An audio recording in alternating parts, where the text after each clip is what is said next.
Os olhos vivos, o sorriso e uma atenção que se fixava sempre mais atrás, longe das primeiras filas, alheia aos títulos, mas focada nos últimos.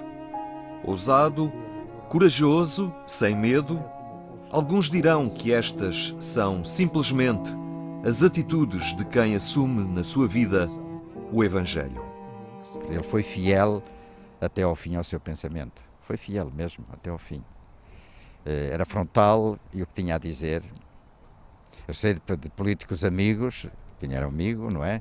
Mas quando tinha a dizer qualquer coisa, não é? Não digo concretamente de um caso, mas era frontal e ele até gostava da frontalidade dele, de o ouvir e eram amigos.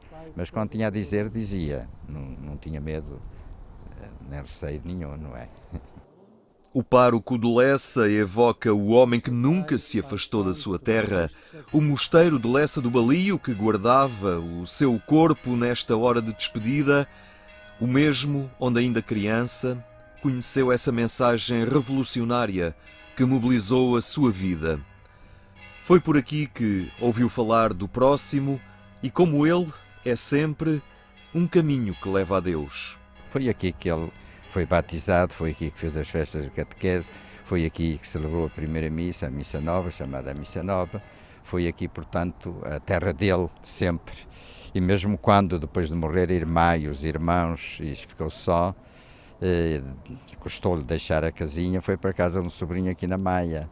Mas telefonou logo: olha que eu sou de Lessa do Balio, estou aqui na Maia, mas sou de Lessa do Balio. Esta era a sua casa, o mosteiro, gostavam muito de vir aqui celebrar. Nos anos difíceis do pós-25 de Abril, apenas os mais próximos conheciam Dom Manuel Martins. Mas quando se falava no bispo de Setúbal, todos sabiam quem era.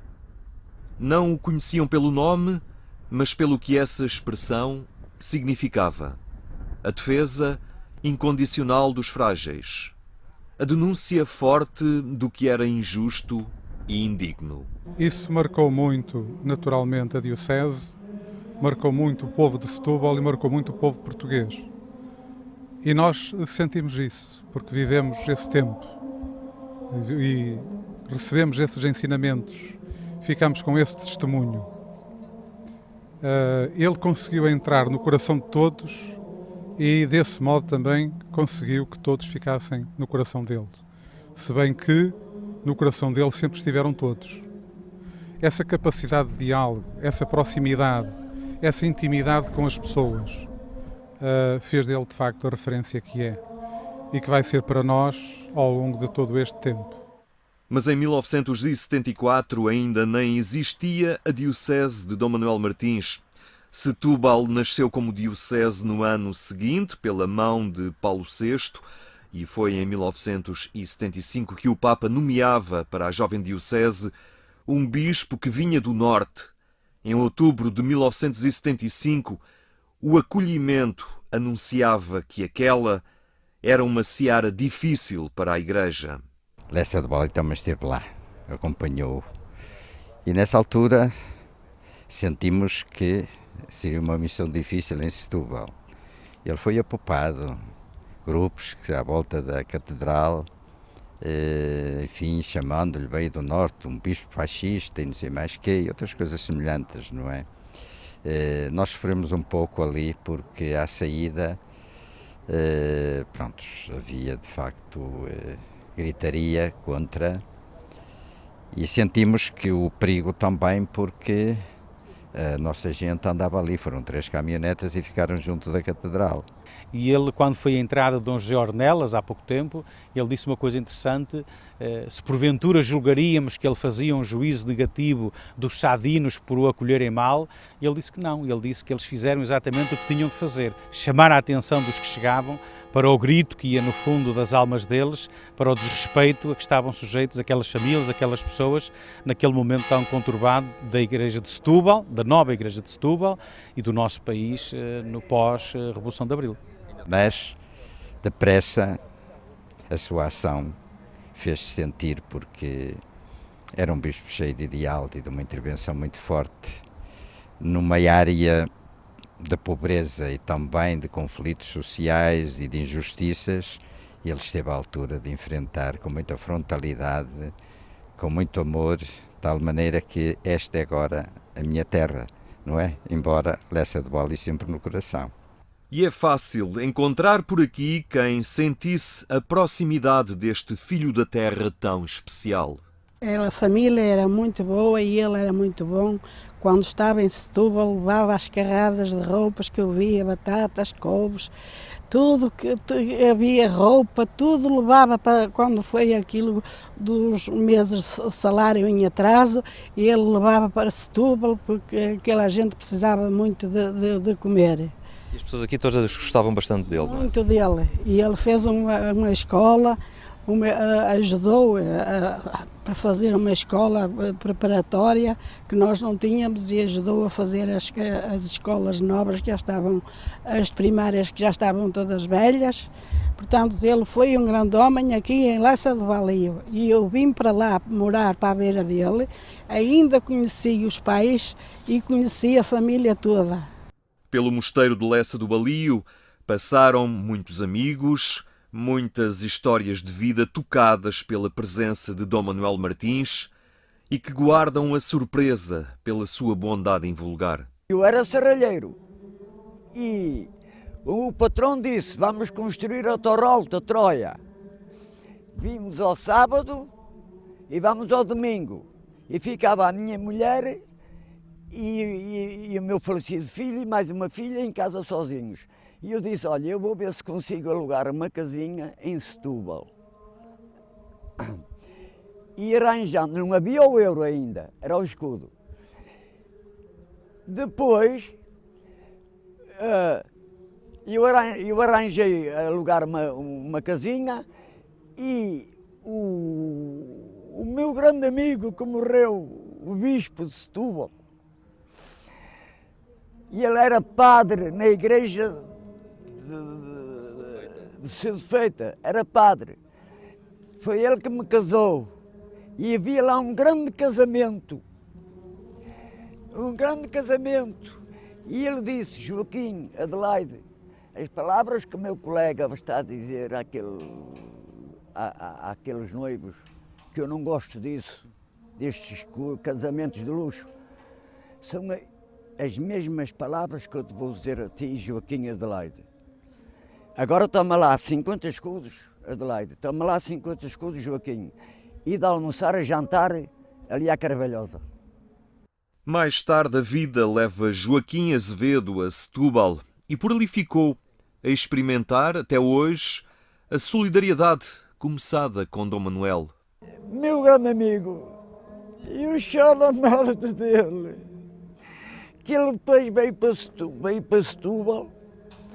E quando chegou a Setúbal, como bispo, foi apedrejado e insultado. E eu disse às pessoas: vocês estão a insultar e a apedrejar o homem, que amanhã vão chorar por ele. E agora, as caritas, a doutora Carla, a doutora Jéssica, que é a minha psicóloga, ajudaram-me. E estou satisfeito porque vim despedir-me do meu grande amigo. A Cáritas Diocesana de Setúbal foi desde logo uma urgência para a ação solidária da Igreja em Setúbal, que nos anos negros da fome e do desemprego tinha que atender às necessidades de tantos. A Cáritas de Setúbal e toda a Diocese sente uma grande nostalgia por um homem que foi uma referência na Diocese e no país. Eu diria até no mundo lusófono. Foi o homem que teve a coragem de, pela primeira vez, na Assembleia Geral das Nações Unidas, de levantar a questão do povo Maubé, do povo timorense. Ele fundou a Caritas Diocesana no dia 1 de novembro de 1976 e desde então deu voz ao povo de Setúbal nos anos muito difíceis da grande crise e deu voz aos mais pobres, aos desfavorecidos, aos deserdados, àqueles a quem ele dizia e de quem ele dizia que nunca tinham vez e nunca tinham voz. E para que a tivessem, para que os esquecidos fossem lembrados e respeitados na sua dignidade, o bispo foi ao encontro dos que já por ali se ocupavam da missão de lutar pelos empregos e contra a exploração laboral. Foi nesta página da história que um padre veio do mundo operário para se sintonizar com um bispo que assumia a causa dos frágeis em Setúbal. Recordo várias vezes em que no intervalo do meu trabalho na fábrica ia de fato Macaco almoçar com ele. Para ele estava ávido em saber o que é que se passava realmente pelas empresas. E, sendo eu padre operário e assumindo nessa altura uma missão, digamos, de liderança do movimento sindical em Setúbal, com um sentido de espírito de evangelho e serviço à justiça, ele realmente sempre me apoiou, também me questionava, mas era realmente aquele homem que via não um militante sindical, mas realmente o anunciador do Evangelho, embora estando numa organização, houve sempre mesmo até agora em julho que lhe telefonei, nós criámos o Centro Social Paroquial Dom Manuel Martins em Setúbal, e ele disse-me assim, agora em julho, eu ainda espero ir lá abaixo, olha,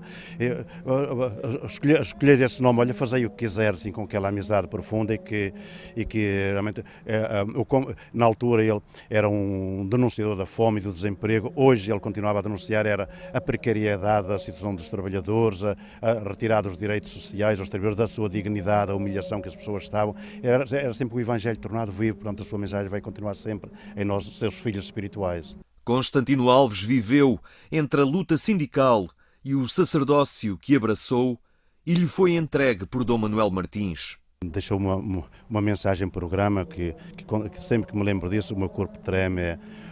O mundo operário apresenta-te à Igreja para que a Igreja te faça padre e a Igreja envia-te ao mundo operário para ir anunciar a boa nova da libertação aos pobres e oprimidos. O bispo de Setúbal não o reteve para si, mas devolveu Constantino Alves à fábrica e às lutas que então se travavam. E a frontalidade com que ele um dia desceu numa fábrica que estava a conhecer o suprimento coletivo, em que ele fez esta afirmação pública: o capitalismo é um monstro, sem receio nenhum. Isso veio depois nas páginas dos jornais. Continuamos com esta dimensão profética que a Igreja realmente precisa, e ele será sempre uma alma e uma luz inspiradora para nós todos, e dizer assim, anda para a frente, não desanimes, é esse o caminho que Jesus Cristo também seguiu. Em Lessa do Balio, nesta ocasião de homenagem e de adeus, o padre Constantino Alves tinha a seu lado um outro companheiro das lutas laborais. Luís Morgado, dirigente do Sindicato dos Metalúrgicos do Sul, pertencente à CGTP. Tenho recordações de um companheiro, porque para mim é assim que eu trato e tratei. No dia da sua despedida como Bispo de Setúbal, porque confiou em algumas propostas e em muitas propostas dos trabalhadores para a solução dos problemas de algumas empresas, partilhou, e foi comigo que tive a felicidade de o Sr. Bispo confiar em relação a duas empresas em que ele próprio se dispôs a estar lá, porque havia já sintomas até de possibilidade de repressão, na hora que mais conviesse aos trabalhadores, e estar no palco das operações foi assim que ele na altura me disse.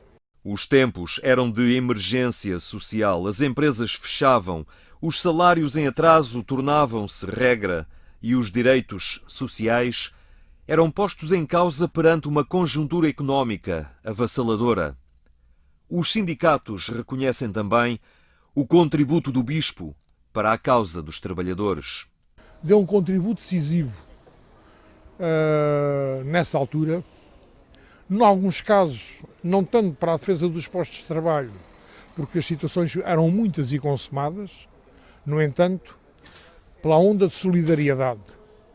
Ele transformou uma outra coisa que eu, por exemplo, por vezes me ria, que era o conceito de esmola, o conceito de caridade.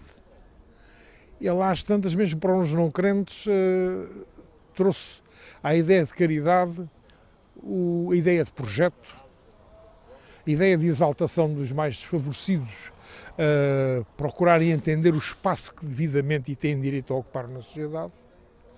E então, aquela ideia redutora que se tinha de caridade como soluções baratas para eludir os problemas, de facto, eu fiquei com outra ideia e muitos não crentes também a ficaram. E acho que também foi uma educação boa para muitos cristãos e, porventura, de outras religiões.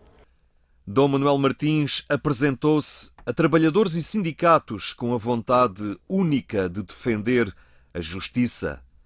Luís Morgado confessa que nunca desconfiou, nem se sentiu incomodado com a vontade de um bispo que se queria associar às causas dos sindicatos. Na CGTP só faltava, já tínhamos padres, só faltava um bispo. E ele completou isso. E exatamente deu corpo a uma ideia que já existia e que é uma interpretação histórica. É que o movimento sindical em Portugal, quer se queira, quer não, quer se goste, quer não, contribuiu muito para a evolução das relações sociais a partir da dignificação do trabalho. E exatamente o Bispo de Setúbal também veio dar corpo a esta ideia, porque o sindicalismo, às tantas, é a simbiose desde os movimentos anarquistas e libertários, à ação revolucionária marxista e, com certeza, também esta serenidade, coragem e serenidade dos trabalhadores cristãos. Foi uma coisa impressionante o contributo que ele deu. Daí que não é esforço nenhum, aliás, sentia mal se não viesse hoje. Foram anos de luta e de dor, mas também momentos que uniram os homens numa relação para a vida. E ainda hoje estou reconhecido de ele ter, por um lado, alinhado em tudo isto e confiado nas propostas dos trabalhadores, que concretamente eu representava na altura, em alguns casos destes, e todos os outros meus amigos, que eram das direções sindicais, comissões de trabalhadores ali na região, em termos pessoais, de ele ter decidido, por 2 desobediências aos tribunais em que eu era acusado, decidiu ser minha testemunha abonatória. Não sei se foi decisivo, mas foi um grande contributo para que aquilo ficasse arrumado e ficasse arquivado. Ele não tinha cores, ele não tinha partidos, ele era para todos igual. Nem se fosse de outra religião, ou de outros partidos, ou sei lá, ele não tinha partido, era a pessoa. As pessoas contavam para ele, era o centro da sua atividade, da sua ação pastoral, que deve ser, para a Igreja, também sempre o centro, não é? Esta obra-prima que é o ser homem e o ser mulher, é a obra mais valiosa que Deus criou, portanto é que deve estar no centro das atenções de toda a atividade pastoral. Os partidos, pronto, não vamos assumir, tomar posições deste ou daquele ou daquele outro, é pessoa. Seja ela de que partido for ou de que religião for, tem de ser assim a pastoral da Igreja. Aquilo que me impressionava nele era sobretudo a fidelidade à mensagem de Jesus em relação aos mais desfavorecidos.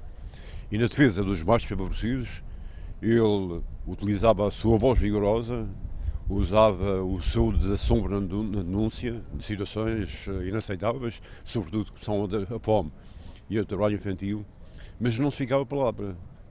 Também se empenhava na ação. E em Setúbal, muitas foram as obras que ele desenvolveu para apoiar os pobres e muitas foram as organizações que apoiou, que elas próprias tinham como missão apoiar também esses pobres. É um desafio ainda hoje para a Igreja, vozes proféticas como esta. São precisas? Há alguma falta de gente que denuncie com alguma força, alguma veemência? Não, o grande problema da Igreja é que é servida por homens.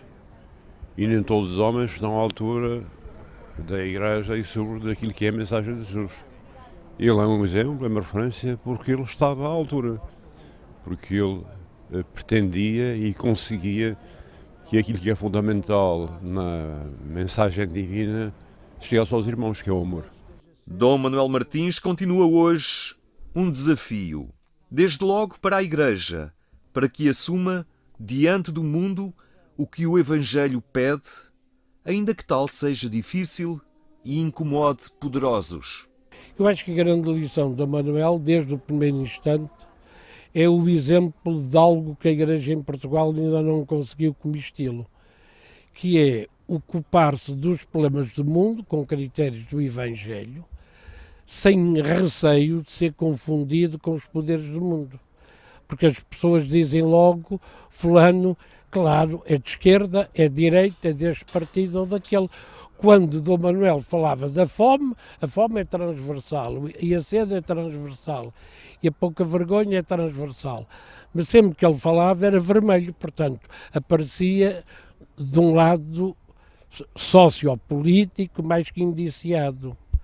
E a comunicação social nunca teve a mínima reflexão sobre esta questão.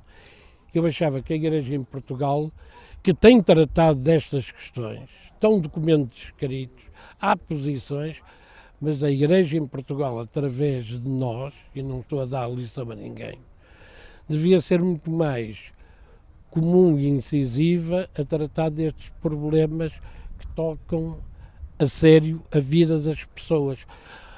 Com a sabedoria mais que suficiente no nosso meio, para ninguém catalogar essas pessoas com o Clube X ou com o Clube Y. Um bispo que amou o mundo porque escolheu o Evangelho. Uma vida de entrega, de construção de justiça e de dignificação do próximo. Ergueu a voz em denúncia das atitudes políticas e economias que se esquecem dos milhões de pessoas, sobretudo dos mais fracos e indefesos, que têm fome e não encontram quem os ajude na busca de comer. Têm frios que ninguém cobre. São imigrantes e refugiados e encontram muros de rejeição e de preconceitos à sua frente. Estão sem trabalho e deparam com pessoas e sistemas que os exploram ou tornam impossível a dignidade de poderem sustentar-se e prover às necessidades das suas famílias. Penso que Setúbal tem o dever de o fazer reviver, para que a memória dele não se apague nos nossos corações e que o testemunho e o legado que ele nos deixa crie em nós e em todos os que vierem e se seguirem, digamos, uma esperança e uma certeza radicada na fé de que há lugar para todos e todos têm lugar. O Sr. Dom Manuel, há um texto que ele nos enviou há dias do seu e-mail pessoal sobre o Sr. Dom António Francisco e eu penso que podemos mudar os nomes e dedicar um ao outro. E eu tenho dito a brincar seriamente que os dois andavam a tramar alguma. E o que andavam a tramar era que afinal iam regressar à casa do Pai, iam nos deixar a sua herança, o seu testemunho, para nós continuarmos a levar para a frente esta Igreja que grita profundamente e faz ecoar no coração dos cristãos, dos católicos, mas dos homens de boa vontade e mulheres de boa vontade, esta urgência e radicalidade dos últimos serem verdadeiramente os primeiros. Era uma boa altura para nós revermos a Constituição Pastoral Gaudium et Spes de Concílio em Portugal. É uma questão de cultura, é uma questão de inteligência e de amor ao mundo.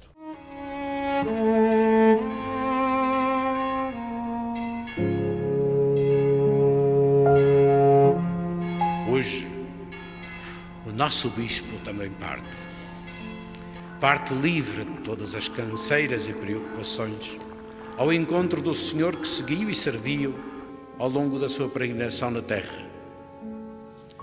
Não deixa riquezas, Dom Manuel, a não ser o bem que fez a tanta gente, as dores que aliviou, as esperanças que regueu, a fé que testemunhou com a palavra e com a vida.